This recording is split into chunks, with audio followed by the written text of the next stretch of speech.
Mukunda jewellers మొట్టమొదటి factory outlet లో నక్షీ మేళా ఫ్లాట్ 9.99% VA. ఈ ఆఫర్ సెప్టెంబర్ 13 నుంచి డిసెంబర్ 21 వరకు. విచ్చేయండి. Opening soon Jubilee hills.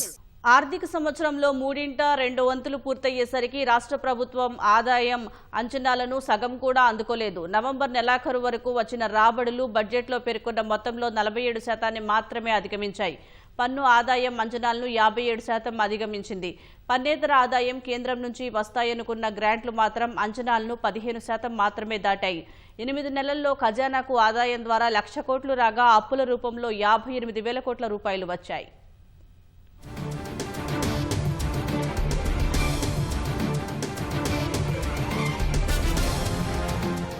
ప్రస్తుత ఆర్థిక సంవత్సరం మరో 3 నెలల్లో ముగియనుంది. 2025-26 ఆర్థిక సంవత్సరం నవంబర్ నెలాఖరు వరకు బడ్జెట్ అంచనాలను సగం కూడా అందుకోలేదు. 8 నెలలు ముగిసే వరకు రెవెన్యూ ఆదాయం అంచనాల్ని 47% మాత్రమే అందుకుంది. ఈ ఆర్థిక సంవత్సరంలో రెవెన్యూ రాబడులు 2,29,720 కోట్లుగా అంచనా వేయగా కాగ్ నివేదిక ప్రకారం నవంబర్ నెలాఖరు వరకు అందులో 1,08,685 కోట్లు మాత్రమే వచ్చాయి. అందులో పన్ను ఆదాయం బడ్జెట్ అంచనాలో 57%తో 1,04,43 కోట్లుగా ఉంది. 8 నెలల్లో జీఎస్టీ ద్వారా 34,911 కోట్లు, అమ్మకం పన్ను ద్వారా 21,512 కోట్లు ఖజానాకొచ్చాయి. ఎక్సైజ్ పన్నుల ద్వారా 15,142 కోట్లు, కేంద్ర పన్నుల్లో రాష్ట్ర వాటాగా 13,468 కోట్లు సమకూరాయి. కేంద్ర పన్నుల్లో రాష్ట్ర వాటా విషయంలో బడ్జెట్ అంచనాలకు గరిష్టంగా 63%కి పైగా వచ్చాయి. పన్నేతర ఆదాయం అంచనాలకు చాలా దూరంగా ఉంది. బడ్జెట్లో పేర్కొన్న పన్నేతర ఆదాయమైన 31,618 కోట్లలో నవంబరు నెలాఖరు వరకు అందులో 15% 4,770 కోట్లు మాత్రమే ఖజానాకు సమకూరాయి. కేంద్రం నుంచి వస్తాయనుకున్న గ్రాంట్ల పరిస్థితి కూడా అలాగే ఉంది. ఈ ఆర్థిక సంవత్సరంలో కేంద్రం నుంచి 22,782 కోట్ల రూపాయలు గ్రాంట్ల రూపంలో వస్తాయని బడ్జెట్లో పొందుపరిచారు. 8 నెలలు ముగిసేసరికి అందులో కేవలం 15% 3,472 కోట్లు మాత్రమే వచ్చాయి. ఆదాయం అంతంత మాత్రంగా ఉన్న వేళ అప్పుల ద్వారా సర్కార్ నిధులు సమకూర్చుకుంటోంది.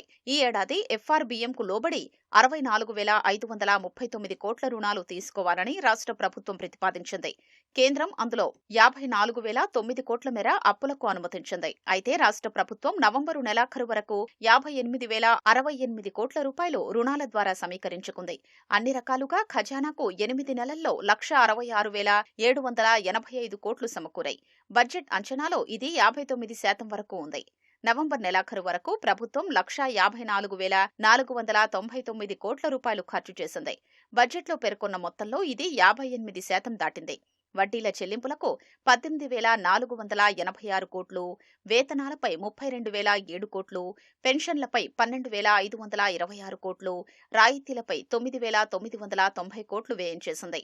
మూలధనంపై ప్రభుత్వం బాగా ఖర్చు చేసింది. ఈ ఆర్థిక సంవత్సరంలో మూలధనంపై 35,700 కోట్లు ఖర్చు చేయనున్నట్లు ప్రభుత్వం బడ్జెట్లో పేర్కొంది. 8 నెలలు ముగిసేసరికి ప్రతిపాదిత మొత్తం కంటే కాస్త ఎక్కువే వ్యయం చేసింది. నవంబర్ నెలాఖరు వరకు మూలధనంపై చేసిన ఖర్చు మొత్తం 35,805 కోట్ల రూపాయలుగా ఉంది.